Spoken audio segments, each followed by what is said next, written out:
Hi, this is Professor of Photography Jeff Curto, and welcome to class session number 2 of History of Photography. This class session is the first part of a two-part survey, the objective being to kind of build a skeletal idea of who did what and when they did it and how they accomplished it.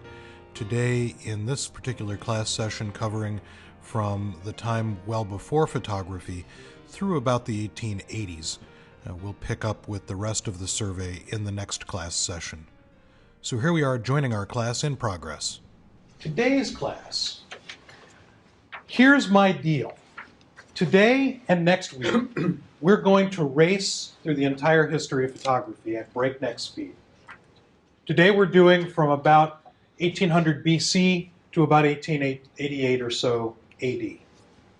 My objective is to build a general shell. My objective is not to have you remember every detail you hear today or see on screen. Do not worry if you do not get everything, all right? The objective is really to look at the big picture. Important facts are going to be covered again later, sometimes multiple times. I am most assuredly a teacher who, when I confront something that's really important, I repeat it. When I have something that I really want you to know, I say it a couple of different times. When I have something that's really important for you to understand, I try to say it in a different way so that you kind of understand it in a different way. The other thing that's important to note is that many of the things that we're going to spend time with, the most important things in terms of the history of the medium and how it lays out and how it works, we're going to cover on several different occasions. So there might be one photographer who we'll look at 3 times, and we'll look at him or her 3 times in 3 different contexts. And that photographer is likely to be somebody who is fairly important in the history of the medium.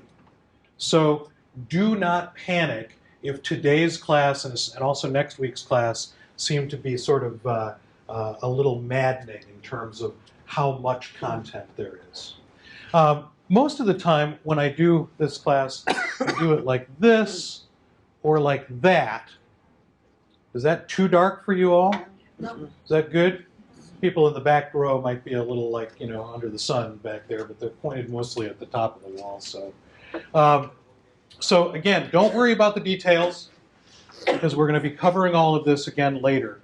If you looked at the syllabus, you noted that this week and next week are these what I call surveys of the history of photography, with the objective of kind of just saying, here's what happened, here's what happened, here's what happened. And then what we'll do throughout the rest of the term is look at some more details about thematic ideas. So important facts are going to be covered again later. Don't panic too much. So a great example, this is a while back now that I've gotten this email from a guy named Mark who wrote in and said, you know, although I've been listening to your podcast for a while, it was the first lecture in the history of photography class where I had one of those moments where it suddenly occurred to me, I'm a historian. Suddenly photography takes on a whole new meaning. It's no longer a short-term view of where I was last week or a family snapshot of 10 years ago. Now it extends in time to a great-great-grandchildren and beyond. I suppose the next big challenge for the modern historian, that's you and me, is to figure out how the images are stored and displayed. The current tech spec of our computers and storage media will likely seem to be the Stone Age in the year 2108 and most likely be unreadable by the technology of the day. It's really interesting, isn't it? Because most all of what we're going to look at throughout our time together this semester are images that exist in printed form. And one of the things we'll confront at some point is what happens in a world where we're not printing very many images anymore. We're primarily transmitting them and looking at them on screen. So we're going to talk about some of those things. So on to the images. And again, reminding you that the podcast not only contains a video that has all of the slides. Last week's wasn't very interesting because there weren't very many slides. It has a video that contains all the slides, but you will also find on that same page a link to a JPEG of every slide. So if you're one of those people who really wants to know what all the slides look like, that's where they are. So we're going to move on to the images, and we're going to start out talking about the prehistory of photography. What happened at the beginning of the visual world that sort of changed things. And it's a little confusing to start out with a picture painted on an Egyptian wall in about 1800 BC, but as we'll see, it's a pretty important thing to think about. So what's important to note about this picture is that the artists who made it were not looking at the subject matter that they were painting. They were instead looking at an idea, looking at the idea of what it is that they thought they wanted to paint. So they weren't looking necessarily at what the subject looked like. They were painting what they thought, not what they saw. It wasn't a visual representation of what they saw. It was sort of an idea. So the way we know that somebody's in front of or behind someone else is because of how they overlap, not because the picture has any sense of depth of the scene. And of course, the way we see that the figures are rounded, or at least the way they're trying to tell us, is that the shoulders are squared off, that whole walk like an Egyptian thing. But the idea is that their shoulders are, in fact, squared off to show the roundness of form. If we move forward quite a bit now to 500 BC, we can see these very important statues. Is there anybody in here who studied the history of art at some point in your world? If you have, you've probably seen these two guys before, two very important statues from the Greek world, the calf bearer and the Anavaisos kouros. This word kouros means male figure, boy, male figure, kouros. Kourai is the plural, so it's a pair of kourai here. And what's really interesting about art in this particular time period is that these sculptors were attempting to figure out a way to make it look like these figures were lifelike. Lifelike. And one of the ways in which they did that was this, one leg forward. Previously, statues had stood stock still, but these sculptors were beginning to give a sense of the movement of the figure by putting one leg slightly forward, giving us some idea that the figure actually existed in the world. There's also some attempt in these two sculptures at creating faces that have some semblance of human expression. Even though they don't really look like expressive faces to us, there was an attempt to make some semblance of human expression. Let's leap forward a long way here now to 1304 and find a fresco painting by Giotto called A Lamentation. So about 4,000 years have passed almost since the painting from the Egyptian wall, and yet we see that the art hasn't changed very much. A little bit, but not a lot. There isn't a lot of change in terms of the roundness of figures. They still look very flat. The only way we know any one figure is in front of another is because they overlap the other figure. There's very little sense of the depth of the scene moving back in space.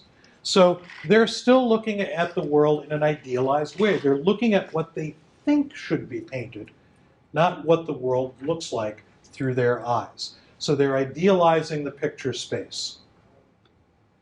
Moving again to 1200 AD, this German painting of the Last Supper. And again, the only sense that we have of correct perspective or depth in the picture has to do with the overlap. And don't you feel sorry for these poor minor apostles, peeking out from behind the halos of the more important guys. The food sliding off the table. Nothing quite looks visually the way it's supposed to look because, again, the artist who painted this painting isn't thinking about it in terms of what it is that it really looks like. They're thinking about it in terms of telling the story, an ideal story. So this phenomenon that we see on screen here was first described about 400 BC in China by a guy named Mote. He was the first guy to kind of write it down and talk about it. And what he had discovered is that if you stood in a darkened room and you put a hole in one side of the room, what happened was that what you got was a focused image of whatever was outside, focused on the inside of the room. It was reversed upside down and also reversed laterally because the whole focused light rays, and the light rays kept traveling in a straight direction. They just got diffracted by the hole. So what happened here was that as the light gets formed by or focused by the hole, it formed a picture on that back wall. And it was known later on as this pair of words, camera obscura. This was a word or a phrase that came really from the Italians. The Italians who described this phenomenon exactly as it was. because in Italian, this word, camera, means room. And this word, obscura, scuro, means dark. So it was, in fact, a dark room. A dark room. So people had been describing this for a long time, but it wasn't until the Italians came up with sort of an idea about what they could do with this dark room. By the way, if you go to Italy right now, you ask for a camera, they'll tell you that it's room 406. So, you know, you don't get a machine for making photographs in Italy. If you want a machine for making photographs, you have to ask for that specifically. Una macchina, a machine, per fotografia, a machine for photography. So a camera is, in Italy, a room. So the Italians kind of figured this out. Other cultures figured it out too. But the camera obscura began to be used as an aid towards drawing. So here's a camera obscura out there in the world somewhere. This box that they've drawn, that they've put out there. There's a guy in here drawing whatever is being focused by the hole in the window. And Daniel Barbaro, a painter from 1450, it was a 15th century artist who believed in using the camera obscura to draw, said this. He said, "Close all shutters and doors until no light enters the camera except through the lens. And opposite, hold a piece of paper, which you move forward and backward until the scene appears in the sharpest detail. There on the paper, you will see the whole view as it really is. By holding the paper steady, you can trace the whole perspective with a pen, shade it, and delicately color it from nature." So as he's moving that piece of paper back and forth, what's he doing? Focus. He's focusing, right? He's figuring out the ideal location of the piece of paper relative to the focal length of the whole. So, and in fact, he's mentioning a lens because at some point somebody recognized that adding a lens or substituting the whole with a lens, substituting a lens for the whole, that what they got was an image that was A, much sharper, and B, quite a lot brighter. So it was easier to see what the image was outside in the outside world. So pretty interesting. Now, what's really even more interesting is this. What we begin to get when artists begin to use this device, this camera obscura, optically based drawing, they begin to use this to make drawings, we begin to get pictures like this one. Jan van Eyck, John Arnolfini, and his wife from 1434. Now, the first thing we can see about this picture is that, first of all, the figures are really round, right? We know that they're round and that they exist in three-dimensional space. We can also see the three-dimensional space. We know that this stuff's in the foreground because it's painted a little bit bigger. This stuff's in the background. And back on the back of the wall, there's this mirror. And what's really spectacular about that mirror is that the mirror not only shows us the rest of the room painted correctly and the back of the Arnolfini couple, but it also shows us Jan van Eyck painting the picture. Suddenly, with the application of optical technology, realism rises up substantially in this work. People begin to use optical devices to draw with, and we begin to get much, much more realistic pictures. And so we begin a sort of progression of artists in the 1400s and onward that begin to understand that even if the subject is a made-up fantasy thing that wasn't painted from the real world, that they get a sense of the perspective, a sense of the place, a sense of not only where these figures are, but that the figures actually exist in space in some way. And so it doesn't matter what the subject is. Artists now all of a sudden begin to understand that the application of correct perspective changes everything about how they're portraying the world. Botticelli's Birth of Venus, Raphael, Marriage of the Virgin. Other artists begin to use the camera obscura in a very slavish way. They're really paying tremendous attention to it. Jan van Vermeer is one of the most important ones. There's a documentary movie about to come out about a guy who has figured out exactly what type of optical device Vermeer used. Some of you may remember seeing the movie, The Girl with the Pearl Earring. Anybody remember seeing the movie or reading the book?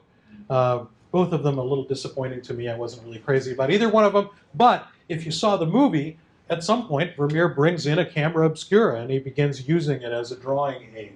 And one of the things that we can see is not only the application of light and the way in which light is working and rounding off figures and so forth and so on, but we can also see the sense of perspective. And it's really interesting to see how oftentimes Vermeer seems to have put his camera in one spot, maybe even made a camera obscura box inside the room that he stood in, and actually made the same picture, made the picture from the same point of view over and over and over again, simply changing the subject matter in front of the lens. There's something else that Vermeer did that's really interesting too, and that is that when we look at these paintings, there's something else happening that goes well beyond the application of perspective. And that is, if we look at a little detail here, optics. Because one of the things that you might not notice right off the top is that if we look in this painting at the arm of the chair, it's ever so slightly out of focus. And if we look in the painting at the background, it too is slightly out of focus. Look at those highlights on her gown, on her dress. They're out of focus. Why are they out of focus? Because Vermeer is using an optical device with shallow depth of field. He's focusing on the face, but the depth of field does not capture the focus in the foreground or the focus in the background with the same degree of fidelity that it does when he focuses the camera right on her face. So it goes beyond just the idea of correct perspective, but it goes to the idea of how the camera sees things. All right? The other interesting thing is, if we look at sort of similar time periods, look at the dates here, in Asian countries, the same stuff doesn't apply. Well, what's up with that? Well, it's not like the Chinese or Japanese artists, in this case all Chinese artists, didn't know about the camera obscura. They completely did. But what really has happened is that their art doesn't depend on the sense of realism that Western art depended on. Their art was more about storytelling. Their art was more about a different kind of storytelling. So the fact that there is no sense of perspective here in 1000 AD and then 500 years later, similar lack of sense of perspective, doesn't mean that their art is inferior. It just means that they weren't using the same pieces of technology. So at some point, this camera obscura box, you could only paint that picture that was outside your window 1 or 2 times, and then you'd have to figure out how to change the subject matter. So the box gets smaller.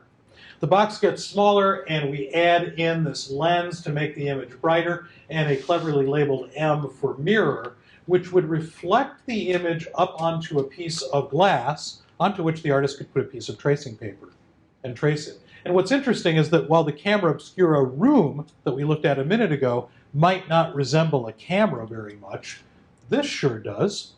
It starts to look like one, right? It starts to look like what we would expect a camera to look like.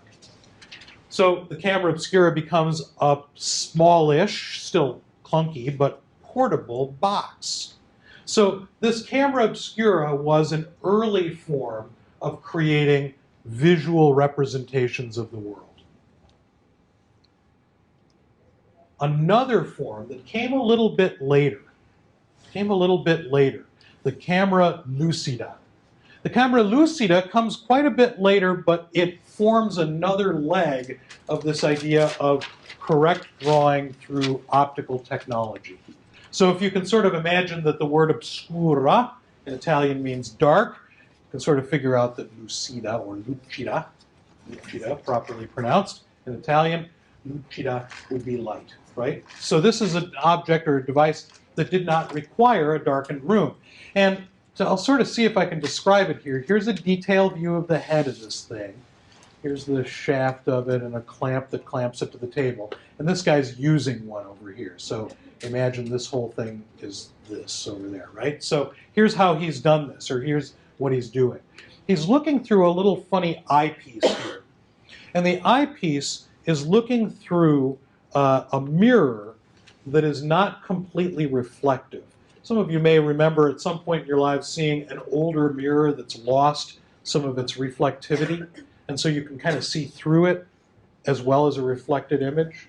So he's looking through this mirror that is half silvered, meaning it's not a completely perfectly reflective device. And when he looks through the mirror, he sees not only a reflection of her face, but he also sees his hand on the drawing paper.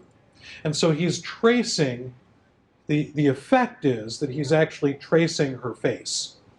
What it looks like is that he's tracing her face. Since they're no longer in the room, why do they still use the word camera? It's a great question. Probably because the camera obscura had become, it's a great question. I never thought of that They one. changed it from dark to light, so why not Change it just to lucida, or lucida. I think because the word camera had become so ingrained in the idea of this optical drawing device that it was like a camera that you no longer had to use in the dark. You know, that's a great question. I like that idea. All right, so let's talk about this guy, the Reverend William Gilpin. The Reverend William Gilpin wrote a book, kind of a informal book, about theory of the picturesque. The word picturesque is, you know, beautiful. How to make pictures beautiful. How to make a picturesque or beautiful looking picture. So he wrote this in 1794. And in the book, he talks about, here he's talking about how to clump trees in an attractive way. And, you know, he's got some little bits and pieces, the pleasing contrasts, et cetera, et cetera. So, but in the book, at another place that isn't this particular page, he talks about his visual observations while he's standing at the edge of a river. And he says, many of the objects which had floated so rapidly past us, if we had had time to examine them, would have given us sublime and beautiful hints in landscape. Some of them seemed even well combined and readily prepared for the pencil. But in so quick succession, one blotted out the other. We should give any price to fix and approximate the scene. What's he talking about? Stopping action. Stopping action. He's saying, you know, it's really beautiful to stand along the side of the river and watch things flow by, but I can't draw it fast enough. I can't arrest it as the leaf floats by and forms a particularly nice pattern with the sort of bubbles on the surface of the stream. So, by the way, I'll be reading you tons of stuff from people in the 19th century. And we have to kind of stop for a second and think about what it is that they're writing, because their language is so different from ours. I'll usually go slow and kind of, you know, go back over it to kind of help you understand what it is that he's talking about. But here is Gilpin saying, essentially, as an artist, I would so much love to be able to grasp this thing that's floating by, but it's floating by so quickly it's not possible. A desire to capture and hold that fleeting moment. And then there's this guy, Johann Schultz, a German scientist. A German scientist, Schultz discovers something about salts of silver. He discovers that certain salts of silver, specifically nitrates of silver, darken on exposure to light. So he figures this out. He says that salt plus silver equals a light-sensitive compound. Salt plus silver equals a light-sensitive compound. And he does this by noticing that this jar of silver nitrate material that he has sitting on a shelf in his studio darkens on the side of it that's exposed to light and does not darken on the side of the jar that is sitting toward the back of the shelf. And he plays around with it. He exposes it to light in the window and moves it around, and he discovers that the solution, as soon as he moves the solution, you know, kind of obliterates this idea of one side of the jar being dark and another side of the jar of this liquid being light. But this idea of light-sensitive compound is an important concept. Johann Schultz figures this piece out. All right? And then another guy, Thomas Wedgwood. There he is. Thomas Wedgwood. First of all, does anybody know the name Wedgwood? What do we know it from? China. China. Not the country, but But Blue and white China. blue and white China, very, very famous, worldwide famous China. This guy's dad, Josiah Wedgwood, is the guy who founded that China company, right? Pottery company. So this guy, his son, is a very interested scientific guy. Interested in lots of stuff, especially interested in things that are phosphorescent. Phosphorescent. He theorized, wrote a lot of theoretical stuff about chemicals that glowed or phosphoresced, and his early interest may have been given to him by this painting. A guy named Joseph Wright made this painting called The Alchemist, which pictured the discovery of the chemical element phosphorus. So here he is, kind of seeing how phosphorus occurred. And Wright was a painter who had done a number of commissions for Tom Wedgwood's father, Josiah, and another one of these paintings that was influential on young Thomas Wedgwood was this one, usually known as the Corinthian Maid. It showed the daughter of a classical Greek potter making the first picture by copying the outline of her lover's shadow on the wall. And Wedgwood became fascinated with the idea of fixing shadows. So Wedgwood and a friend of his who was a chemist worked out some processes for using salts of silver to create images. Salts of silver to create images. And Wedgwood is often thought of as being one of the first people who was a photographer, because what he made was this. By putting salts of silver onto a piece of writing paper and placing an object on top of that writing paper and exposing it to light, the way Schultz had suggested, what he got was a, what do you make in photo 1102, one of the first things you do? Negative. A photogram, right? It's a photogram. A shadow image of the object that's been placed upon the paper. All right? A photogram. So many people think of Wedgwood as being, in some ways, one of the first photographers, one of the first people making images by the action of light. So we're talking here about the very early 19th century, 1802. So enter into this whole mix of stuff this guy, Joseph Nicephore Niepce. Joseph Nicephore Niepce. Niepce, in the 1820s, was also interested in experimenting with light-sensitive compounds. Light-sensitive compounds. He tried some of this silver stuff, and it didn't seem to work the right way for him. He was a scientist, not an artist. He had no particular artistic interest in this. But what he ended up doing was he ended up taking a metal plate and using something called bitumen of Judea. Bitumen of Judea. Has anybody ever top-coated their asphalt driveway with that, big 5-gallon bucket of goo? You throw away the shoes and the pants afterwards, right? Yeah. So that stuff that you use on the asphalt driveway is bitumen of Judea. It is a sort of a liquidy asphalt. Liquidy asphalt. So he coated this over a metal plate, let it dry, and then took something, in this case, a reproduction of this etching of the Cardinal of Amboise. And he took this etching and he placed it down on top of the metal plate and put this sandwich of asphalt-covered metal plate and drawing, or etching, out into the sunshine. As light went through the etching, piece of paper with ink on it, where lots of light hit, the asphalt remained solid. Where very little light hit, the asphalt was soluble in a solvent, something like a kerosene. So what happened was that once this exposure was done,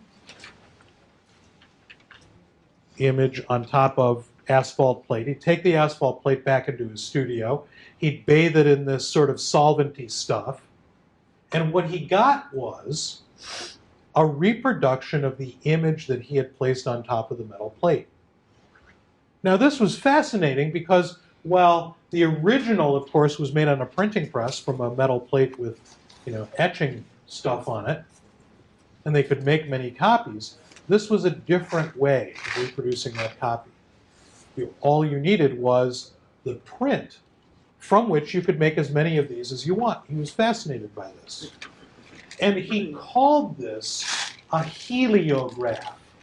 A heliograph.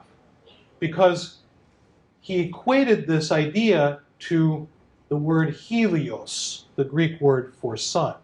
What's interesting about this time period here in the 1820s is the 1820s through about the 1860s or so is a time of tremendous interest in stuff of the ancient Greek world.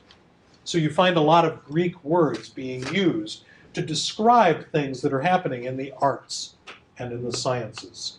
So there was a tremendous interest in the ancient Greek world. You may have heard the word Greek revival. I used to live in a Greek revival home in Geneva. Greek revival, a house built in the 1850s to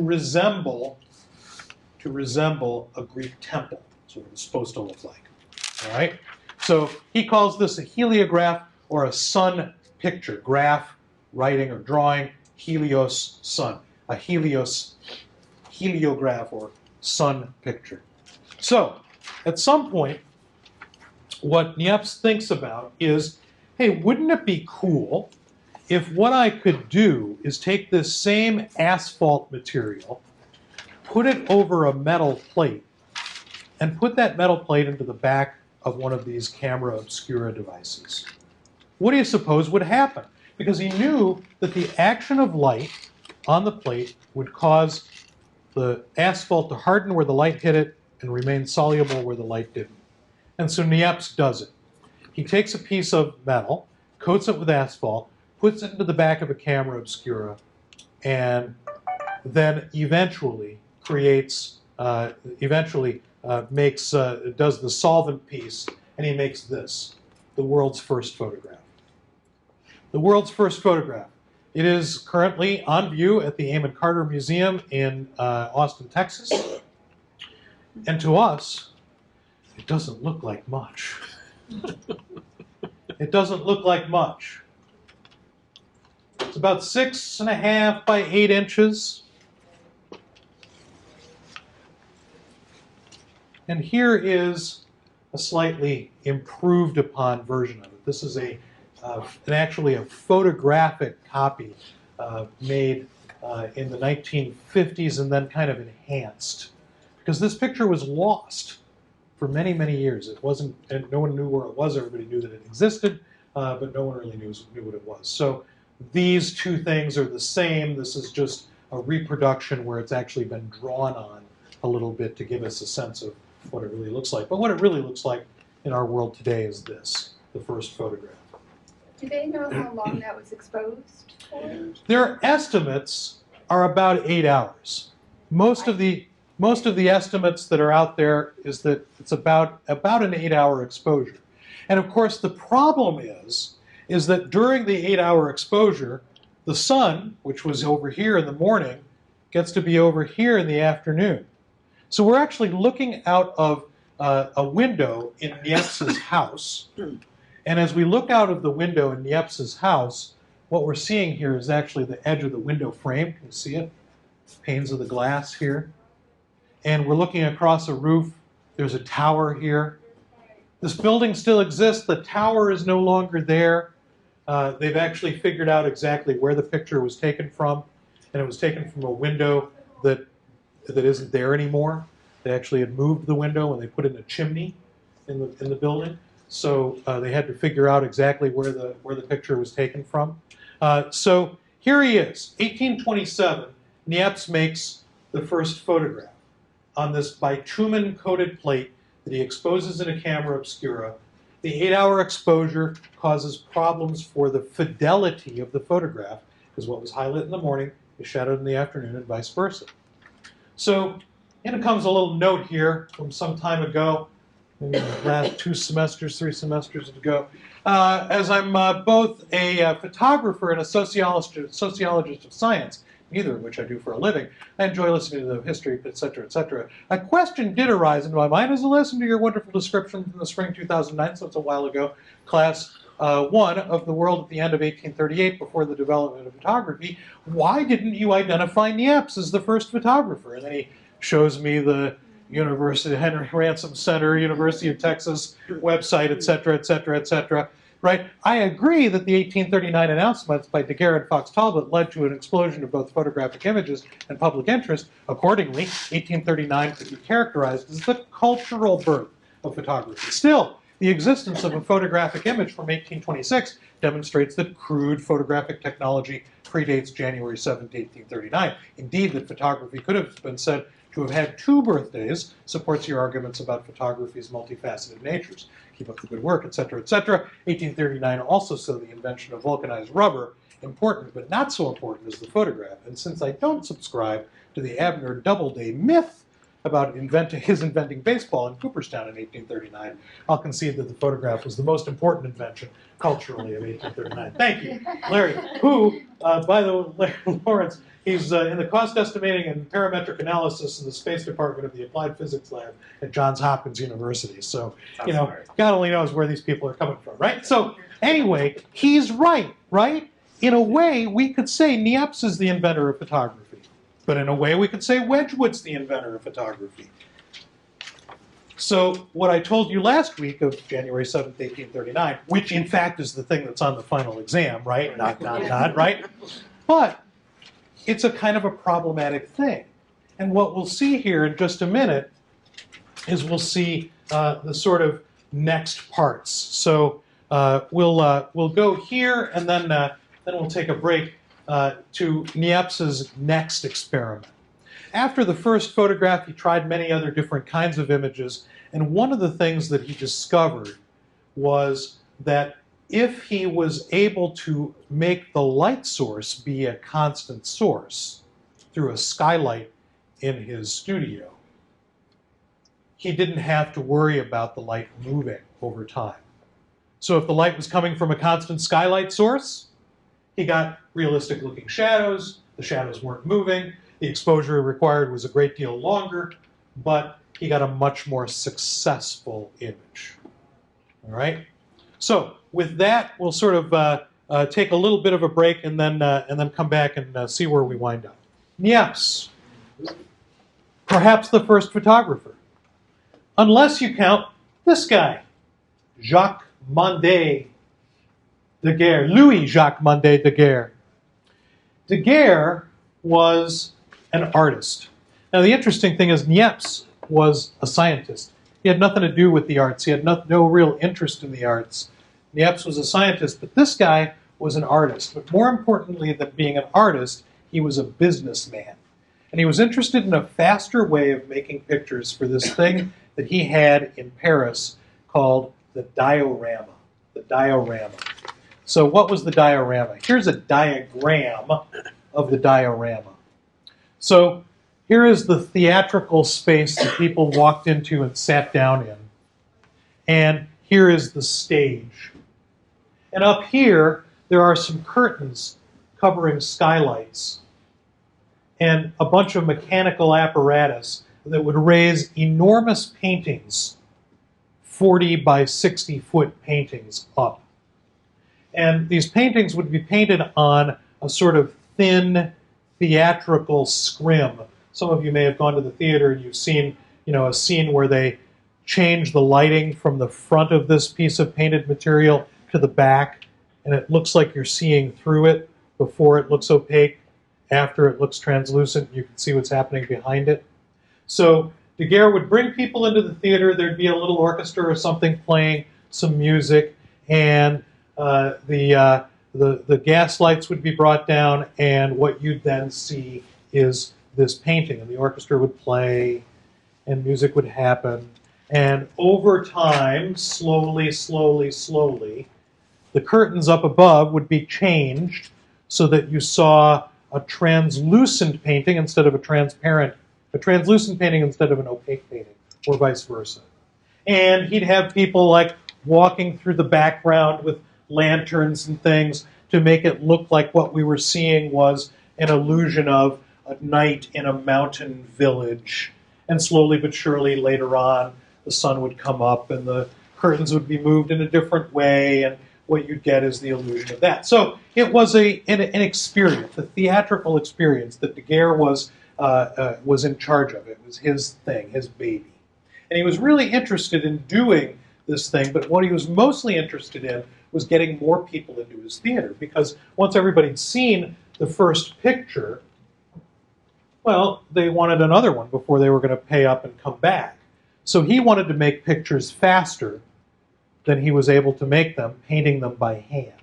And so he was interested in trying to automatically make photographs somehow. So in 1829, Daguerre, who had heard about this Niepce character, formed a partnership with Niepce. Daguerre and Niepce came together, and they began working on light-sensitive materials. Niepce obviously had figured out some stuff about light-sensitive materials, but between the two of them, they figured out a refined process that was very different from Niepce's original process. They would take a piece of copper, a little thin sheet of copper, and they take it down the street to the silversmith, who would then silver plate it. So some of you may have silver plated something at home. It's not a solid piece of silver. It's a piece of other kind of metal with silver plating on top, because otherwise the thing would be, ridiculously expensive, right? A thin layer of silver. So it's not a silver plate, but it's a piece of copper that's been plated with silver. They would then take that and heat it over a bath of iodine. The silver and iodine would combine to form silver salt, silver iodide, on the plate of silver. What gave them the idea to use iodine? Why? Because Schultz and other scientists had figured out that salts of silver were sensitive to light. So any salt of silver was sensitive to light, so they began looking at different kinds of salts of silver to figure out how you could combine silver and salt and make iodine as a component of the salt, right? So they'd expose that plate in the back of the camera, and what they'd get when they took the plate out was something that was invisible, a latent image. But it was made visible by fuming this plate over mercury vapors. When did they change it to camera? When did the word camera? Just camera as opposed to camera obscura? Right. It's a good question. I don't know the answer to that, when that changed. I would guess that it probably was an interchangeable, camera, camera obscura, camera, camera obscura, camera, camera, camera, camera. And then finally it just, became the word. But it still has its origins in movement. So here is a camera like the one that they were using. You can see that there's a couple of interesting bits about it. One is the shutter, which is simply a little piece of metal that flips up over the lens itself. The other is the focusing mechanism, which is that one box slides inside the other box. Not real sophisticated, but you get the idea of what this thing is. So I get this note on Facebook from Marco Cavaliero, doing some research about the history of photography, came across this interesting fact. There's a possibility that photography had been simultaneously invented in Brazil, says Marco, the Brazilian. There was a Frenchman called Antoine Hercules Romuald Florence, who lived in Brazil, invented a photographic process with the ones in Europe. Interesting fact, Brazil has a very rich history of photography. Our emperor, Dom Pedro II, was crowned at the age of 14. In 1840, he obtained a daguerreotype, probably became the first photographer in the country, and then he gives me some information on that, etc., etc. Marco's been listening for a long time. So I just wanted to include a daguerreotype of Dom Pedro. The only one I could find was from 1851, but obviously he's a little older than 14 at that time. But what's interesting is that we could probably find another 20 examples of photography being invented about the same time period. Deb? I have pictures of my family from the 1850s. Entirely possible. In Germany. So which of this process was it likely? Depends on how do you have them physically in your possession? No, I think you might remember that book I did. Yes? I've gotten copies of them from relatives. I've never seen the original. So in order to really figure out what kind of process, and hang on, because like the next little bit of time is really about all of that stuff, it is really to look at the physical object. So Niepce and Daguerre collaborated with this process that they came up with. And they made a bunch of photographs, including this one. This photograph generally is thought of as the first photograph of a human being. First photograph of a person. Wait, where is the person?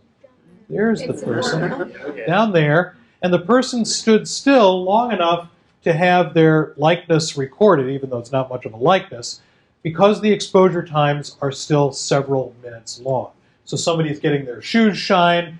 The shoe shine guy is kind of blurred, but the guy standing still to have his shoes shined is mostly not blurred. They wrote it as standing at a pump, and I said, that doesn't make sense to me. No, it's a shoe shine guy, right? Yes. Is that why a lot of these older pictures from the 1950s, they're not smiling because it took so long to... Partly. Okay. Partly. That's probably one of the best reasons, and one of the things that most people don't think of is, everybody assumes, and as we begin to look at some of these portraits, like, for example, Daguerre and Niepce, as we begin to look at them, partly it's because the exposure time was too long to be able to record a smile, which is usually fleeting. But there are some other sociological, cultural reasons that we'll get to. But the lengthy exposures is probably one of the biggest ones. And one of the least useful explanations is they were boring, dull, unpleasant people, right? You can rest assured that pretty much everyone we see in a 19th century portrait wants to do all the stuff that we want to do, go for a walk on a beautiful day, have a cold beer, all of that stuff, right? So we just have to sort of put ourselves into their world in some way. Is there another question? Was that scratching your head with your pen? It's like here, it's a lot like an auction. So, if you really want to say, you can just shout out. You don't have to raise your hand, but if you really want to say something, but sometimes if I see somebody going like this, I'll think that they're like wanting to say something, but so be careful. At least you won't end up buying a car or something. So here's Daguerre and here's Niepce. Now, what's interesting about this picture of Niepce is that it is a painting. Oh, it's a painting? It's a painting. Because these guys worked on perfecting their process and making shorter exposures down in the several minutes, and an assurance that what they would get was a successful image each time. And then Niepce dies in 1833. Niepce dies. And Daguerre goes on to announce on January 7th of 1839 his invention of the Daguerreotype. Not the Niepce and Daguerreotype. Now, Not the Daguerreotype. What's that? What date was that? January 7th, 1839. Right. He goes on to announce the Daguerreotype. Not the Niepce and Daguerreotype. Not the, Daguerreotype with the help of my dear and sadly departed friend Niepce. Not the, Niepce did all the scientific work and I just did the promotional work. Oh no, it's the Daguerreotype. The Daguerreotype, which I will pronounce either one of two ways. I sometimes pronounce it Daguerreotype, as it's often spelled out phonetically and pronounced that way in the 19th century, and then Daguerreotype, which sort of squishes a syllable together, a couple of syllables together. So he makes this announcement to the French Academy of Sciences and says, this process is about the only thing that we can have that's the exact way of making pictures that work. So one of the reasons that I pegged the invention of photography at that date is that it's the first time that anybody wrote down and formally submitted the results of experiments that would lead to making photographs. And Daguerre said, I'll tell you what, everybody in the world can have this process. They just have to buy all the stuff from me. They have to buy the cameras and the chemicals and the bottles and the instructions and everything else.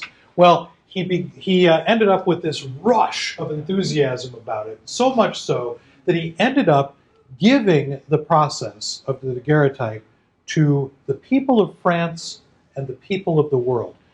The government of France gave him a small stipend as a sort of compensation for it, but ultimately he wasn't able to keep control of this process that was really his. So he begins to make these photographs. The 1830s, the 1840s, begins to make photographs. One of the things to think about is that some of these early photographic images are of subjects that are stationary. Because if you're going to make a picture with a 5 or 6 or 7 minute exposure time, it's much easier to take a picture of something that's not going anywhere than it is to take a picture of something that is going somewhere. So what resulted was Daguerreotype Mania. Tremendous desire for portraits because people prior to this time could only be portrayed in a painted image if they had money or influence or both. Whereas the daguerreotype portrait, even though the prices were high, the cost was relatively insignificant compared to having a painting made. Daguerreotype photography became big business very fast. Daguerreotype studios were divided up in labor between plate polishers, plate fumers, people who would pose the subjects, people who would expose the plates, people who would fume the plate afterward with the mercury vapor. And it wasn't just in France, but it was everywhere that this happened, everywhere in the world. So the prices for a large plate 6 by 8 inches in the 1840s were around $30, $35, which was the equivalent of about a month and a half or 2 months' wages for most people. So they were fairly expensive. But eventually, competition began to force the price of these images down. Competition, being able to make smaller pictures rather than 6 by 8 inch pictures. And what we eventually got toward the end of the 1840s were pictures that were much, much, much less expensive. And so as we kind of go through and look at a few of these daguerreotype pictures, I thought I'd read you a little snippet from Ralph Waldo Emerson, who we'll visit later on a little bit to talk about Emerson in another context. But Ralph Waldo Emerson, you may recall from your maybe high school days of studying the transcendentalists, the people who wrote about sort of nature and spiritual reality in New England in the middle of the 19th century. So Ralph Waldo Emerson said, "Were you ever daguerreotyped, O immortal man?" Here's a daguerreotype photographer. "And did you look at with all your vigor at the lens of the camera, or rather, by direction of the operator, at the brass peg a little bit below it, to give the picture the full benefit of your expanded and flashing eye? And in your zeal not to blur the image, did you keep every finger in place with such energy that your hands became clenched as for fight or despair? And in your resolution to keep your face still, did you feel every muscle becoming every moment more rigid, the brows contracted into a frown, and the eyes fixed as they are fixed in a fit, in madness, or in death? And when at last you are relieved of your dismal duties, did you find the curtain drawn perfectly, and your coat drawn perfectly, and the hands true, clenched for combat, and the face of the head is all there, but unhappily the total expression escaped from the face, and the portrait of a mask instead of a man?" So he's talking there about, in probably tongue-in-cheek fashion, about the difficulty of having one's portrait made. So here's the camera operator, his stopwatch in one hand, or his wristwatch, pocket watch in one hand to time the exposure. This guy with his hands clenched as if for fight or battle, with his lens cap in one hand so that he's going to cover up the lens cap. You don't need a shutter, obviously, because there's no real point to a shutter if your exposures are minutes long. The other thing that you might not be able to see very clearly here is that bolted to the ground is an iron stand. Now everybody put your finger or your thumb back up behind your head and feel the bottom of your skull. Go ahead, everybody do it, gotta do it, gotta do it. Feel the bottom of your skull. You feel it?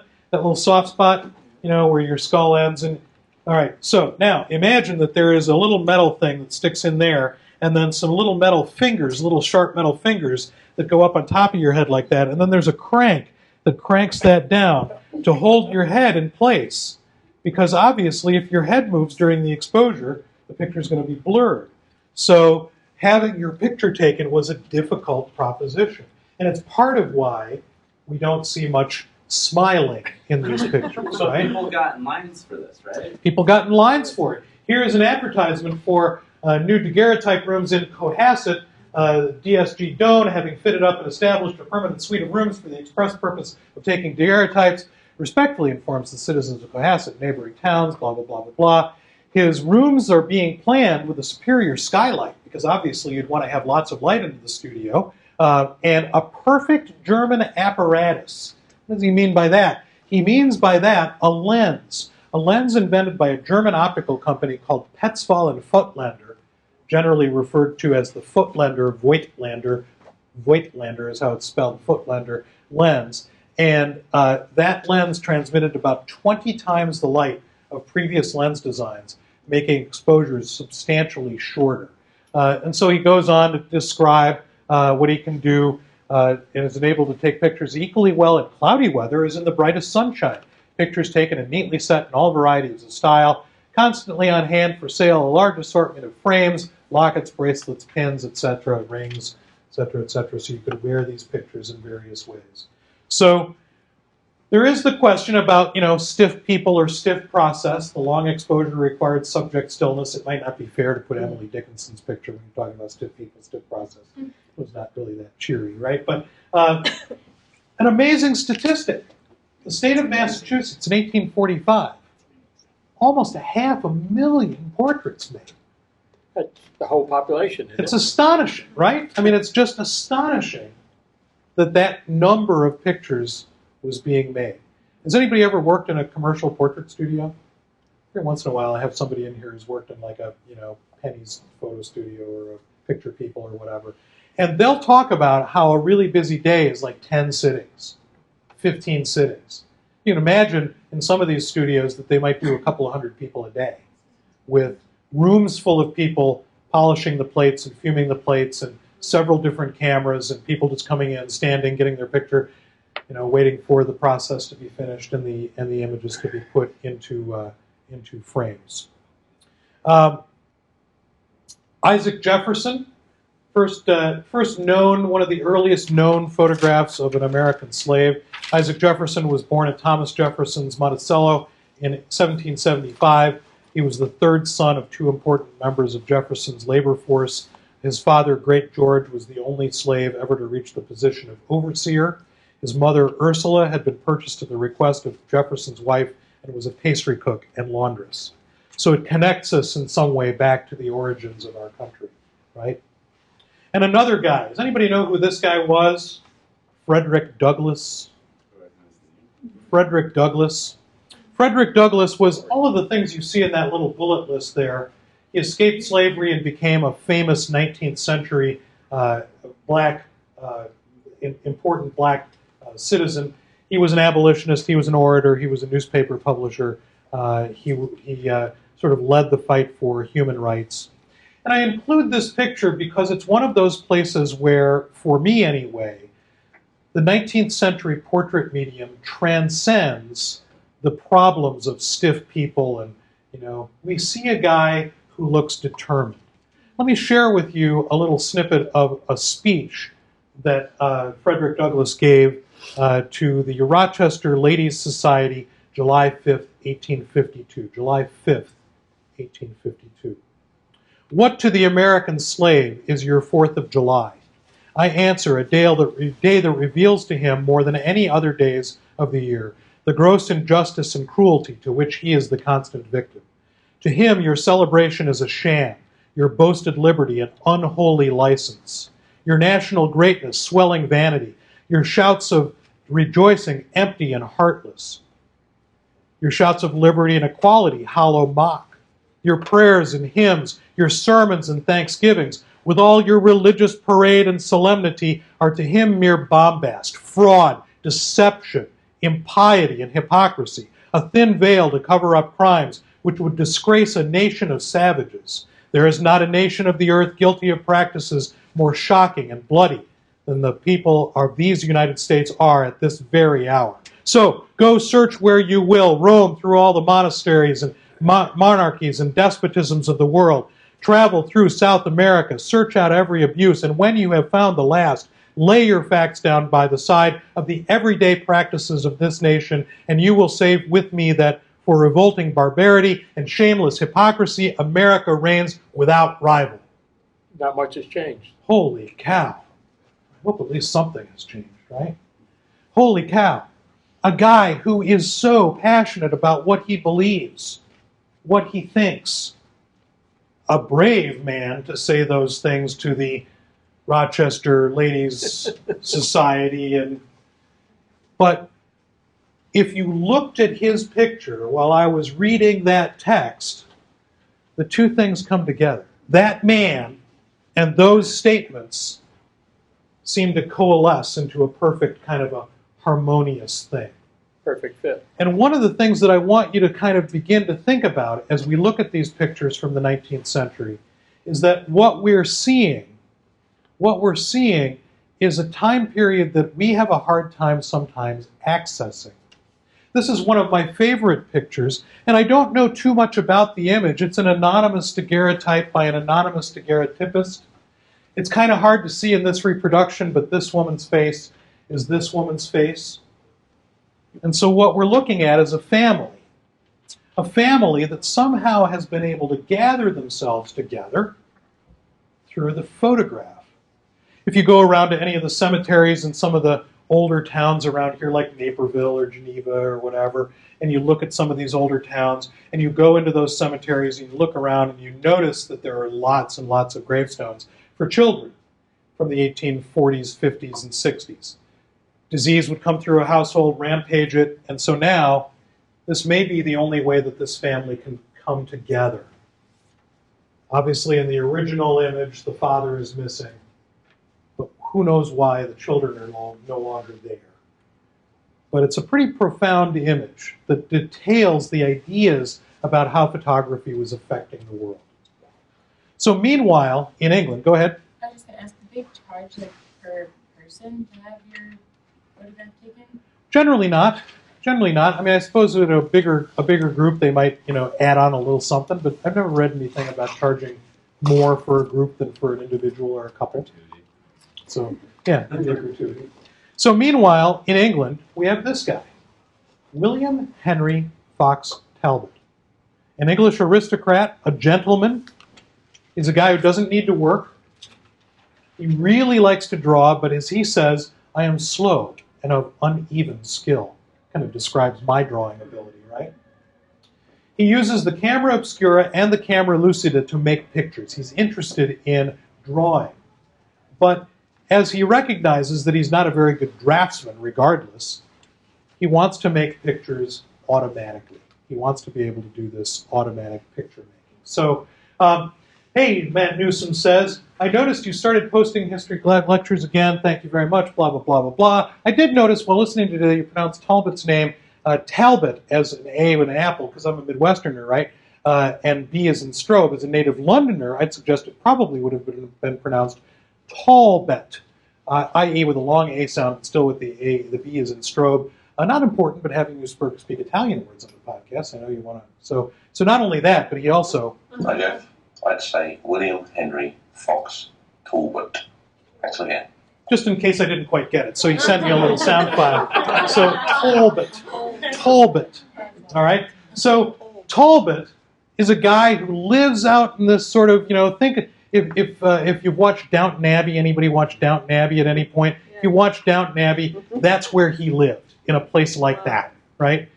He lived in a place called Laycock Abbey, and was a kind of a guy of leisure, very well-to-do, didn't really need to work for a living, and he just liked to play. He liked to play with all kinds of things. And so one of the things that he did was he took a piece of writing paper, like the kind of writing paper he might have written to his mother on, took a piece of writing paper and he soaked it in salt water and then dried it. So what he got was a piece of salty paper. He then took that piece of salted paper and put some silver nitrate on top of that, forming silver chloride on the surface of the paper, and made what he called photogenic drawings. He's doing this in the 1820s and the 1830s. He calls them photogenic drawings. Again, Taylor, we would call them photograms, right? So he has no intention of trying to make money. He's simply interested in playing around with chemicals and cameras. He puts the paper into the back of his camera obscura. There were so many of them apparently around the house that his wife referred to them as mouse traps because they were all scattered around the place. And what happened when he took this piece of paper out of the back of the camera after a long exposure was that what he got was a negative image, a tonally reversed image. What he then figured out was that if the tones were reversed in what came out of the camera, if he took that piece of paper and put it in contact with another piece of paper that was similarly sensitized, what he'd get is a positive image. Contact printing a positive image. So he's best known for his contributions to photography, but he also made all kinds of contributions to fields as diverse as Assyriology, or the study and archaeological study of ancient Mesopotamia, astronomy, botany, electricity, etymology, mathematics, optics, politics, all kinds of stuff. So really interesting guy. This is part of his house, Lecoq Abbey. So speaking of Lecoq Abbey, your excellent podcast, part 2, after taking a Londoner's advice on pronunciation, always a dubious practice, says Andrew Picken, you refer to Henry Fox Talbot's home as Lecoq. This is not a French-derived name, but an Old English one from Lecoq, related to the English work lake. So this should be Lecoq. Lecoq, and like all English as opposed to American, proper nouns, the emphasis is not on the second syllable, so Fox Talbot lived at Lecoq.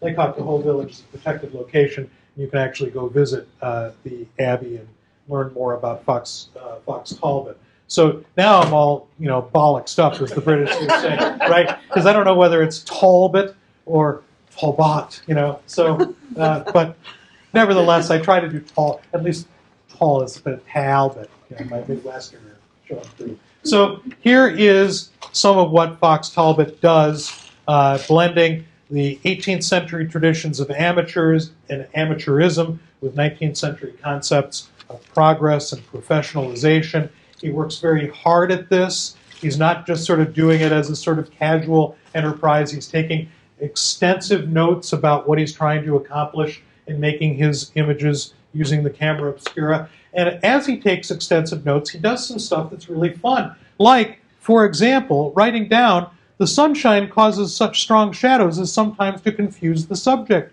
To prevent this, it's a good plan to hold a white cloth on one side of the subject at a little distance to reflect back the sun's rays and cause a faint illumination of the parts which would otherwise be lost in shadow. Now, how fabulous is that, right? Because, when we first encounter the idea of adding a little fill light by bouncing some light into the shadow, we think, wow, that's really cool. Like, we're the first people to think of it. But here's Fox Talbot, and taking pictures of these articles of glass in his window or whatever. So a question that we have to at least sort of talk about at least a little bit, I probably should have Niepce's head peeking in here too. Is photography about forces of genius, these guys who came up with these amazing ideas, or is it a force of culture? And I don't know that there is really any single answer to this. One of the things that I think you'll see throughout our time together this semester is that photography came about partly because there was a climate of need. It was needed. People wanted something like it, and they weren't really sure how to get at it, but the fact that the Brazilians were inventing it, and the French, and the British, and so forth and so on, ends up becoming a very important part of understanding where photography comes from. It comes about at this time period probably because it needs to. So there is a problem in the difference between what Fox Talbot's process is, which he, by the way, when he announced his invention, Fox Talbot, he said at first, because he'd heard about Daguerre's announcement, right? He says at first, it's the Talbot type. The Talbot type. But eventually, being not quite as aggressive maybe as Daguerre, he ends up calling it the calotype, or beautiful picture, beautiful thing, the calotype. So one of the problems that we now have is this one. We have sharp, one-of-a-kind images that are the daguerreotype, because the daguerreotype was non-reproducible. The plate that came out of the camera was the plate you held in your hand. You wanted to make a second one? You made a second exposure, which obviously might indicate that something in the scene would be different, the person's expression, or the sun would move, or something. Or, Fox Talbot's process, the calotype, you could make multiple copies, but because you were printing through the paper fibers of the paper negative, the picture wasn't nearly as sharp as the daguerreotype process was. The daguerreotype process, unbelievably sharp and detailed. People were astonished by the detail of them, but the multiple reproducibility of Fox Talbot's process meant that you could take one picture and make 100 copies and distribute 100 copies of them. Whereas the daguerreotype, you only had one copy. And that was a problem. So the solution was this: wet plate collodion negatives, wet plate collodion. And again, don't panic, because we're going to talk about wet plate collodion until you're just tired of wet plate collodion. But Frederick Scott Archer, a British sculptor and also a photographer, invents in 1851 a method of allowing glass plates to hold an emulsion of light-sensitive material. The glass was obviously a great deal more transparent than was a piece of paper as a negative, and so you could make multiple prints that were sharp. Were they as sharp as the daguerreotype? No. No, they weren't. But there was a trade-off. Anybody who's been involved in photography for more than about 20 minutes knows that we're always dealing with a trade-off. You could have this, but not that, right? So you could have multiple reproducibility, you could have semi-sharpness, you couldn't have it as sharp as the daguerreotype, but that was okay. One problem with this process is that the plate had to be prepared just before exposure and developed before it dried out, hence the name wet plate. The plate actually went into the back of the camera wet, and if it dried before it was developed, it was ruined. So you had to have the plate wet through the entire exposure and through the development process. So that was the thing that made photography possible in terms of multiple reproducible images that were high quality. What was the liquid? The liquid was a material called collodion, which was gun cotton, the explosive, dissolved in alcohol and ether. Again, we'll talk about that in some more detail a little bit later on. Gun cotton, explosive material, dissolved in alcohol and ether, and it produced a kind of a syrupy, molassesy kind of a goo that you would coat over the plate, and once it dried, it became very, very tough. In fact, they often used it as a sort of paintable bandage for wounds, because you could seal off the air from the wound, and it was flexible, but not easily damaged. All right. So this collodion material, that's what this stuff is: alcohol and ether with gun cotton dissolved, and you get this kind of googey stuff, goopy. All right. So this made negatives. This made positives. Albumen printing. Any bakers in the crowd? Any people who bake? Albumen. Albumen. You can buy powdered albumen. Egg white. Egg white. Albumen is another name for egg white. So albumen or egg white had been used in photo applications since the Fox Talbot's time. But in 1850, this French guy, I'm going to try this one, Louis Désiré Blanquet-Everd, a French photographer, came up with this idea of using egg white to adhere a photographic emulsion to a piece of paper. So something that we've all done at some point is inadvertently spill a little egg white on the counter while making eggs. And if you leave it there without wiping it up, what happens after a few hours? It gets hard, so hard that you kind of need to take a chisel to it almost, right? Unless you wet it again, right? So it's very, very hard, very impervious, and it sticks to whatever it is that it's going to stick to. So they figured out that what they could do was take a piece of paper, coat it with egg white, and the egg white would then hold a silver salt emulsion to a piece of paper. Yeah, don't people use egg whites to like band-aids? Kind of. I heard like you could take it and like put it on your and it helps. I just heard. Could be. Yeah, they have liquid I don't know. Band-Aids. Liquid Band-Aids could be an egg white type solution. So this kind of printing paper that they made in this method was extremely light insensitive. It was very, what we would call photographically, slow. It was very slow. So enlarging a negative onto it was impossible, especially because there was no electric light, right? No electric light, So you couldn't have consistent light source, and the material was very slow. So in order to make a print of a size that you wanted, you had to make a negative of the size that you wanted. You wanted an 8 by 10 print, you had to make a glass plate negative 8 by 10 inches in size.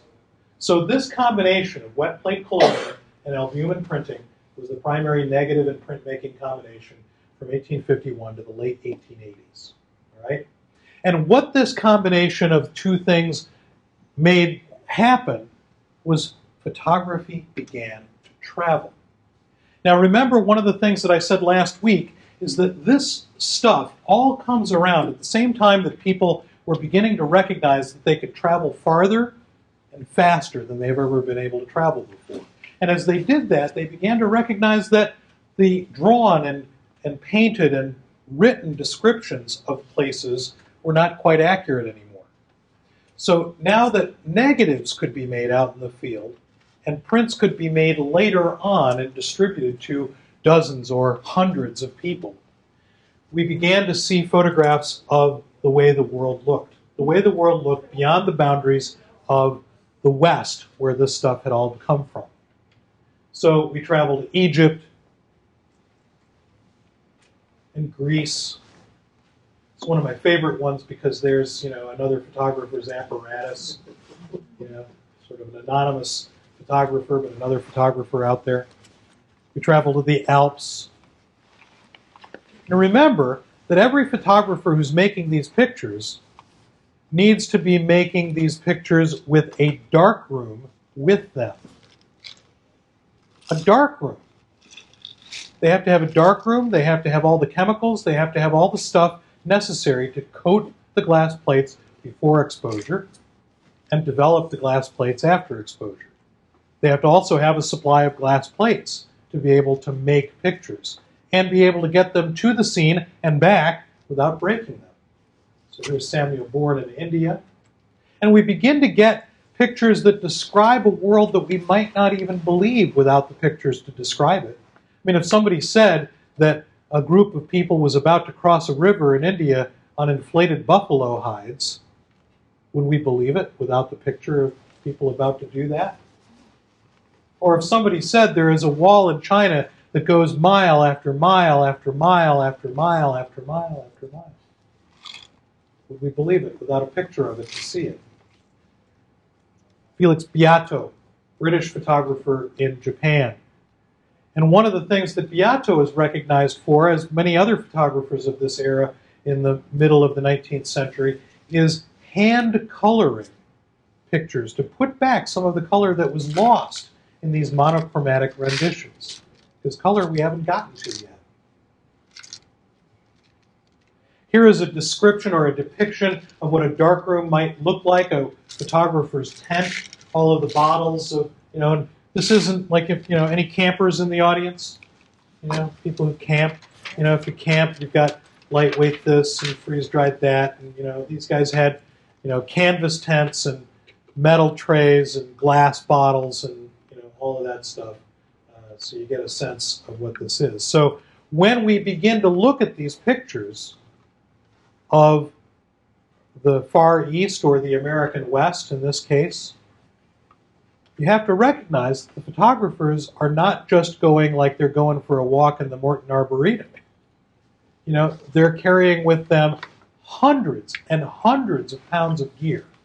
And if they're out in wilderness areas, they're also carrying not just photographic equipment and material, they're also carrying all of their camping material as well.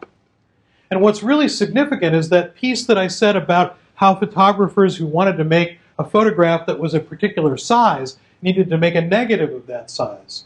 So if you wanted to make a 20 by 24 inch print, you had to use a camera that made a negative 20 by 24 inches in size.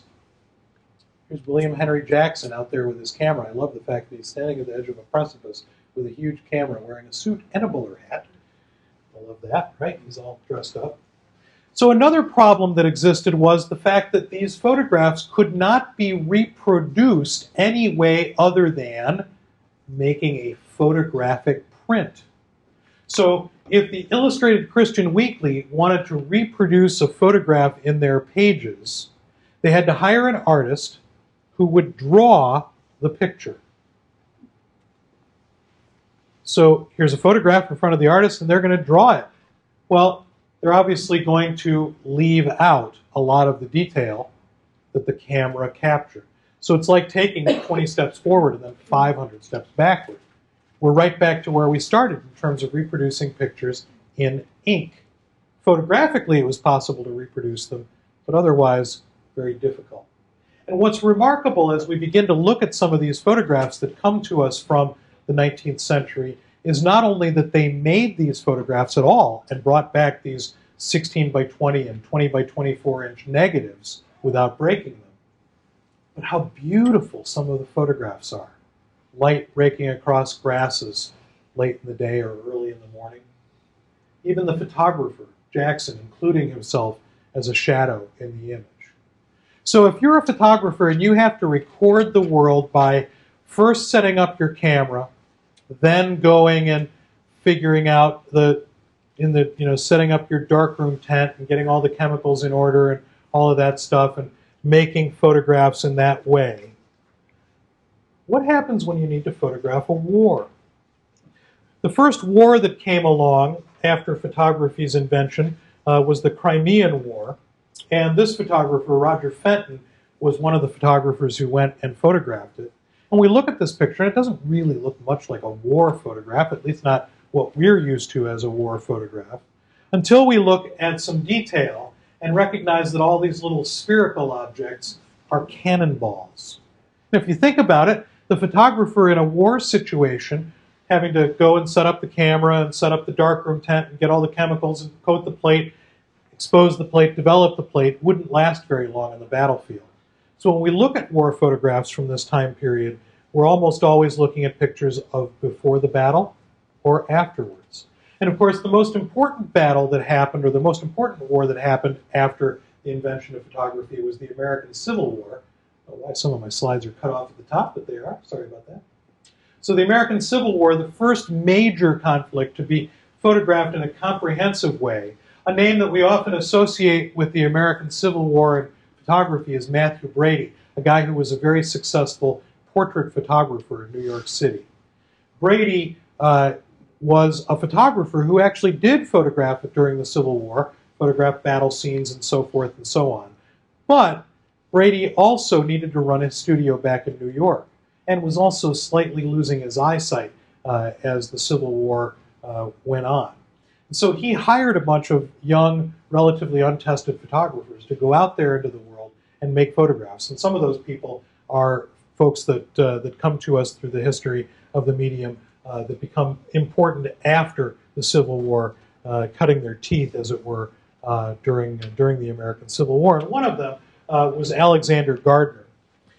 Like other Civil War photographers, Gardner sometimes tried to communicate patriotism, but also pathos through his photographs, reminding his audience of the tragedy of war without forgetting the superiority of his side's cause, his side being the North. Sometimes the most effective means of elevating one's cause while demeaning the other was to create a scene by posing bodies and then draft a dramatic narrative to accompany the picture. So what's really interesting is that here is Alexander Gardner's Home of a Rebel Sharpshooter from 1863. So a rebel sharpshooter, this is what bad things will happen to the gray side, right? And here is Alexander Gardner's A Sharpshooter's Last Sleep. It's hard to tell in these reproductions that this guy's wearing a Union uniform. But what's really interesting is that the two men are the same guy. Because what Gardner did was drag one guy to two different locations and redress him in the other side's uniform. Who knows which side he was originally on. And then, of course, comes up with these captions that describe things in a way that sort of describes the sort of physical stuff about this in some way. Yeah, in the book, I read about it in this book, and that gun, they were saying that the gun would have actually been looted, so there's no way that, like... Yeah, so the gun would be there, right? Yeah, so he brought, like, Maybe as a that guy prop was to use. really alive and it was just his assistant. Who knows, right? Yeah. So the discovery, and this is interesting. I mean, it's a fairly long time ago, but relatively speaking, not that long ago. The discovery that these two pictures were of the same person was brought to light by a guy named William Frasanito in his book Gettysburg: A Journey in Time, published in 1975. So 1975, not that long ago, and discovery of a historically important aspect of how these pictures come down to us. So another picture of this young guy named a Powder Monkey. His job was to go below decks and get barrels of powder and bring them back up. Probably lied about his age to get in to the Navy anyway, right? So Oh, he's really 18. What to yeah, tell? he's really 18, exactly, smoking a cigar. Another interesting thing about the Civil War was that it was a war where the technology of war had risen to a point high enough up in terms of technology of warfare that lots and lots and lots of damage was done, especially done to human bodies. Many people were maimed, and their bodies were affected in tremendous ways. Another way that photography was used was to plan for rehabilitation and figure out what kinds of prosthetic devices these people would need to have to be able to function after the war. So we've spent a lot of time on the sort of literal qualities of photography. Let's take a brief look at some things that go beyond the literal. So one of those people that we'll talk about, and we'll talk about her in some more detail later, is a woman named Julia Margaret Cameron. Julia Margaret Cameron was a sort of society woman, not terribly wealthy, but well-placed in British society. She had grown up in India during the colonial period of Britain's occupation of India as a colony. And she had married well. She'd married a jurist. And she began to be somebody who was interested in trying to spread her wings and do something different. Her family, as her children kind of left the house and she became an empty nester, her family gave her photographic apparatus. And it was the start of one of the more important people in 19th century photography, and really one of the most important people in the history of the medium. A woman who not only recognized some things about the way photography worked, but also began to make some inroads in ways that people wouldn't have thought of. So at a time period when most portraits, here in 1872, most portraits were knees up or full length, Cameron is one of the first people to begin photographing just head and shoulders. She's also one of the first people to begin to look at the emotional impact of how a person's pose and expression could impact the way that we viewed the photograph. She also photographed a number of important people because since she worked and lived in this sort of higher sphere of social society, she was introduced to and knew a lot of important people, including this guy, a guy named Sir John Herschel. So Herschel was a pal of Fox Talbot's. And Herschel helped Fox Talbot figure out some of the chemical properties of photography. And he was a scientist, this Herschel guy. A scientist. And he helped Fox Talbot figure out some little bits and pieces. Like, for example, Fox Talbot had figured out how to make this light-sensitive emulsion on a piece of paper, but he hadn't figured out how to make it permanent. How to get rid of the light-sensitive material. Fox Talbot figured that he could wash it a lot in salt water, and that would help it be a little bit less sensitive to light.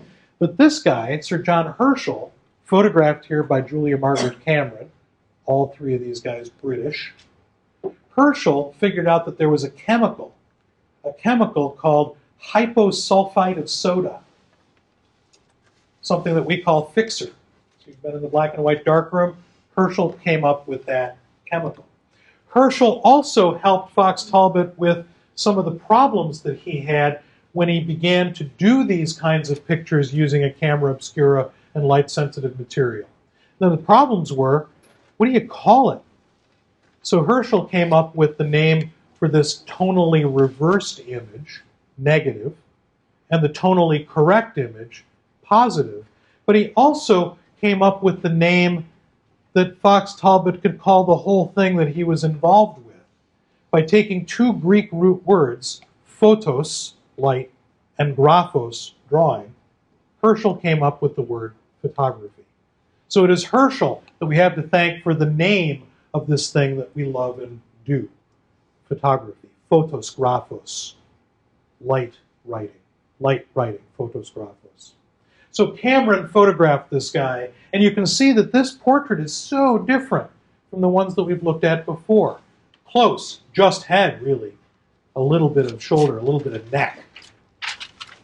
She also photographed other important people of her time period, like Charles Darwin, which, I love this picture because, for my money, all Darwin seemed to have needed to do, like he didn't really need to write On the Origin of Species.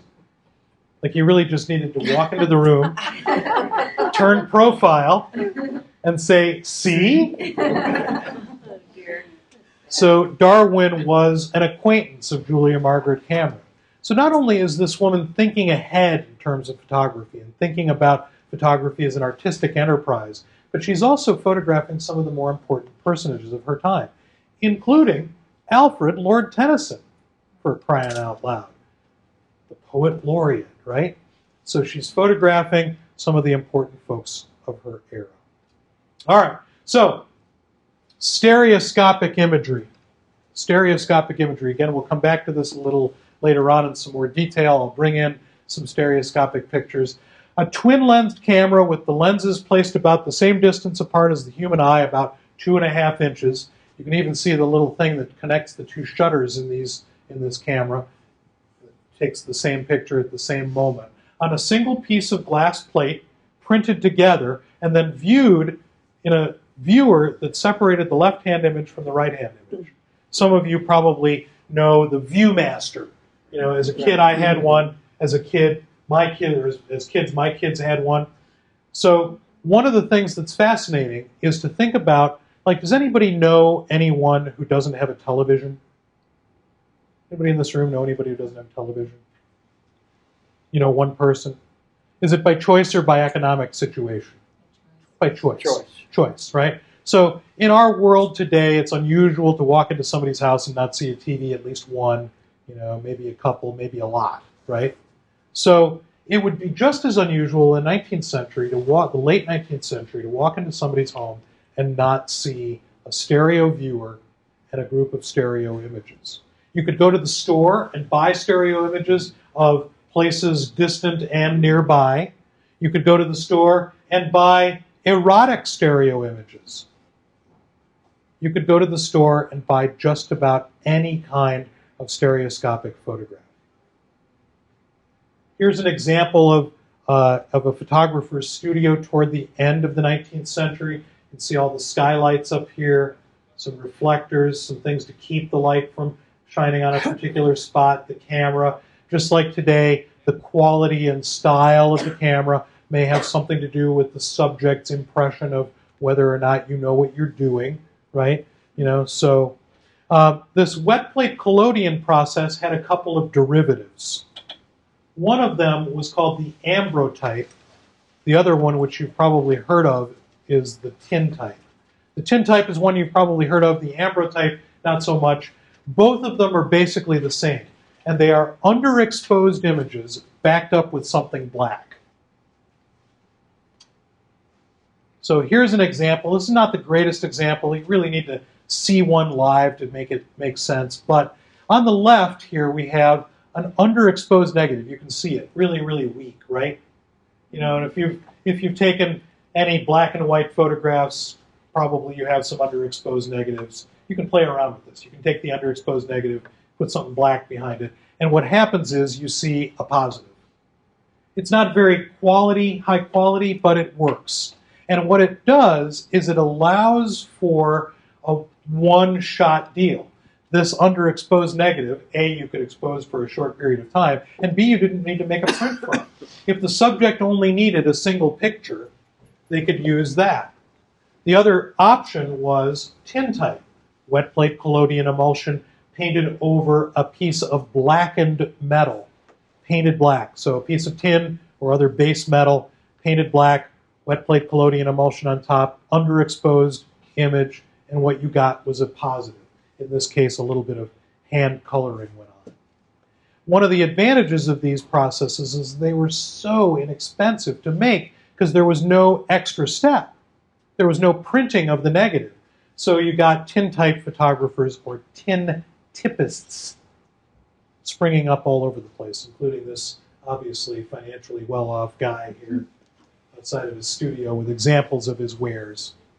Another variation or another use of the wet plate collodion process was the carte de visite, or visiting card. So, Joan comes out to my house in Batavia in the 19th century, and as she enters my front door, right next to the front door, I'd have a nice little table and a little silver tray, and Joan would reach into her pocketbook, and she would pull out a little card that said Joan Trushin, such and such address, or at leisure, or whatever it is that her occupation was. She wouldn't likely have an occupation in the 19th century. So that thing that she would put into my tray would be called a visiting card. But because we were polite people of society, we would call them by the more sort of fancy French name, carte de visite. Carte de visite, visiting card. So at the end of the week, I would collect the card that I got from Anne and Joan and Bernie and all the guys. Andrew would come and visit, and I'd put them into a little album, and that would be the record of my social world. It would be my it would be my Facebook. It would be my Facebook page, but it would be recording actual physical one-to-one contact as opposed to that's good. It would be the Facebook page. So the carte de visite was a photographic equivalent of that. So these pictures were made all on one glass plate with multi-lensed cameras so that you could trip all of the shutters at once. This one would have a sliding plate holder, so you could make 12 pictures on a plate, moving the plate back and forth. This one you could trip all the shutters at once, or 2 or 3 or 5 or whatever at once. And you could make pictures that looked like these. And these carte de visite, or visiting card pictures, about the size of our business cards of today, a little bit bigger perhaps, would be put into the tray of the person you were visiting, and at the end of the week they would put them in an album, and that album would record their social world, their social life. And because you were constantly changing, you were giving them away, and also, you'd get a new haircut or you'd get a new suit or whatever, and you'd want to be portrayed in a different way. So what was cool was you could not only go and get visiting cards for yourself and give them to your friends, you could also buy visiting cards. So you could go to the store and buy visiting cards from people who were famous and put them into your album as if you knew, somebody who was well known and well born or whatever. A variation on the visiting card, which is about the size of our business cards, was the cabinet card, a little bit bigger, maybe about 5 by 7, named cabinet card because they were designed to be displayed in a little box. You kind of shuffle through them the way we might shuffle through CDs or whatever, one at the other, the next one, etc. And again, you could go out and buy cabinet cards of Longfellow or whatever. You could go out and buy cabinet cards at the corner store. So we sort of wind down here for today. Let's talk briefly about amateurism. I am an amateur photographer. I practice photography because I love it. Oh, it's nice to make money with it too. But as a photographer, I'm an amateur. I'm an amateur photographer. I'm an amateur race car driver. I am most certainly an amateur parent. Maybe your parents know that we do it primarily for the love of it as opposed to any other reason. Amateurism in our time is seen as something less than. But in the 19th century, an amateur was somebody who was prized. Because an amateur simply did that thing because they loved doing it. And people understood that the root word for amateur was amateur or lover.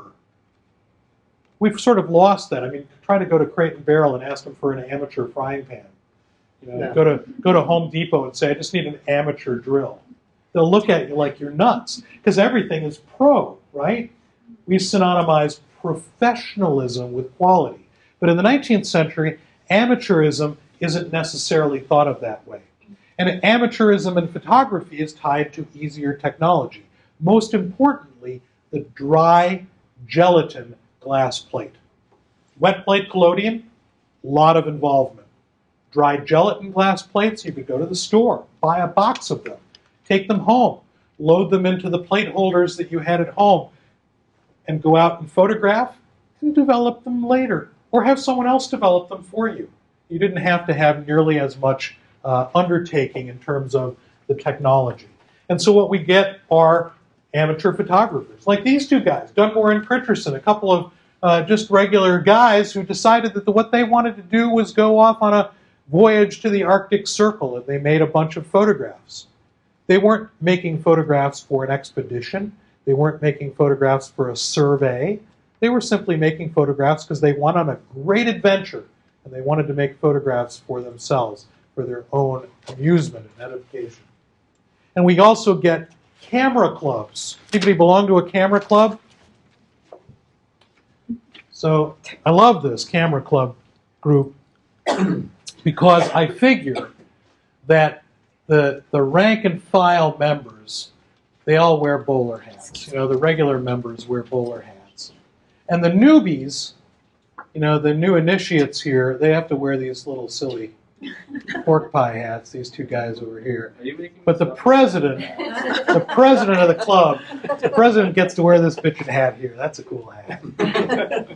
So what's interesting about this is that all the photographers we've looked at previously were involved in photography for some very serious reason. They were using it as a business. They were trying to make money from it. But these guys are doctors and hardware store owners and mailmen and, you know, you name it. Anything that you could possibly imagine. These guys did this in their regular daily world. And now, on the weekend, get to be part of this photography club group. Amateurism in photography helps rise photography up to a thing that most people could do. Most people could do.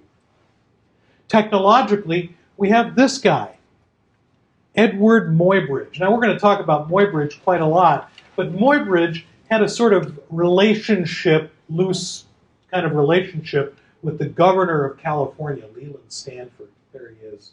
You can pretty much tell which one's the photographer, which one's the governor of California, right? You know, they both have beards, you know. This Muybridge is a little less kempt than Stanford's, right? So Stanford had this prize racing horse, and there's probably some apocryphal qualities to this story, but it's worth telling just because it's such a great story. Stanford had this prize racehorse, and you know, the story goes that sometime after a dinner with all of his buddies, one of his friends said, "You know, Leland, your racehorse is probably so fast that at full gallop, all four of its hooves are off the ground at one time." And Stanford said, "Well, I'll wager, yeah, Occident, my horse, is very, very fast, but an animal of that size could not possibly have all four of its hooves off the ground at one time. It would clearly fall down. It's too big." And Stanford said, "Well, I know this guy who knows a guy who knows this photographer guy. Maybe he can help us figure out the solution to the problem." And so what Muybridge did is he figured out how to make a camera with a shutter that fired at 1/2000th of a second.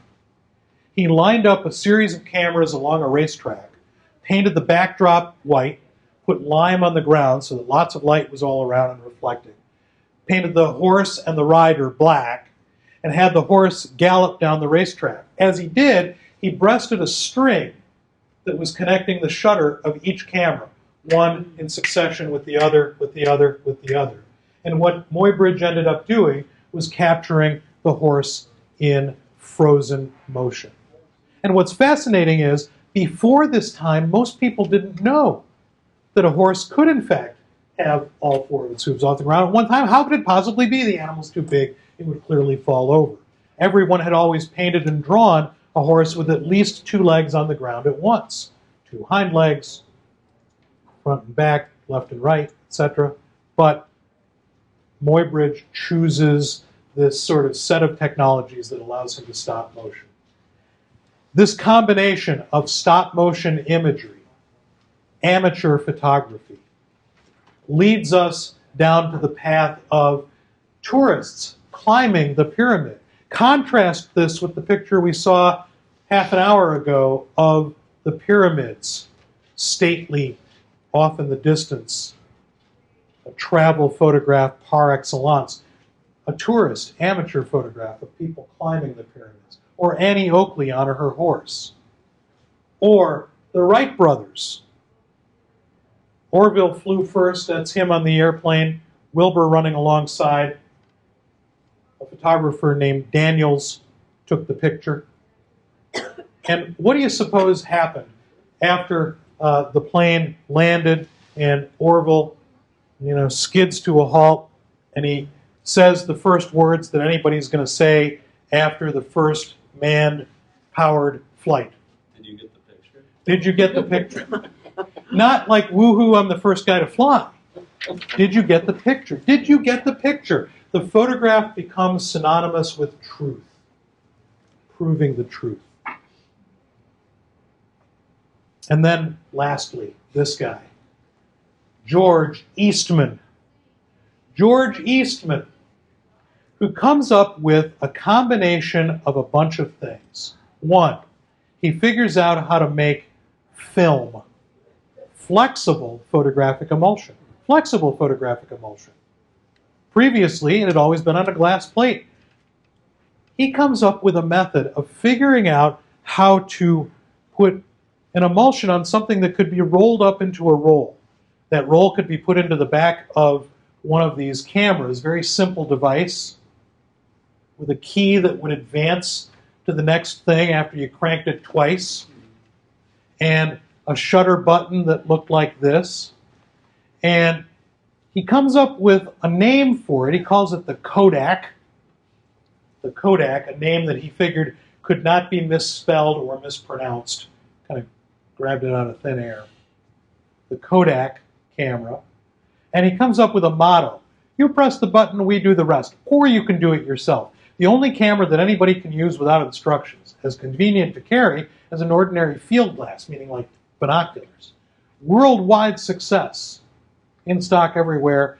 You would pay $2, you'd get the camera, you'd get it loaded up with 100 exposures of film, you'd make all the 100 pictures, you'd send the entire thing back to Eastman at his little lab that he'd established in Rochester, New York, and they'd develop the film, print the successful pictures, reload it, send it back to you with a bill. The Eastman Kodak Company is born. And of course, one of the tragedies that we've had in the last few years is the Eastman Kodak Company sort of slides away. But before all of that happened, here is George Eastman on board a ship holding one of his Kodak cameras.